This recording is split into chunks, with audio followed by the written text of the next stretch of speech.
আসসালামু আলাইকুম। আমার বাবু আজ অনেক সকালে উঠে পড়ে সে এখন ব্রাশ করছে। আর আমি এখানে তার জন্য খাবার বানাচ্ছি। সে সুজি খাবে। তার তো দুধ চলে না, তাই আমি জল দিয়ে সুজিটা করে নিচ্ছি।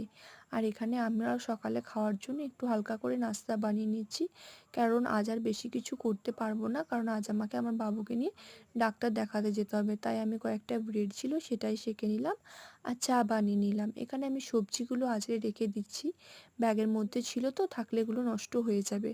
তাই তাড়াহুড়ো করে সব কাজ সেরে নিচ্ছি, কারণ আমি তাড়াতাড়ি বেরোতে হবে তো। আর এই শাকটা আজ আর পরিষ্কার করতে পারলাম না। এই শাকটা আমরা খেতে খুব ভালোবাসি।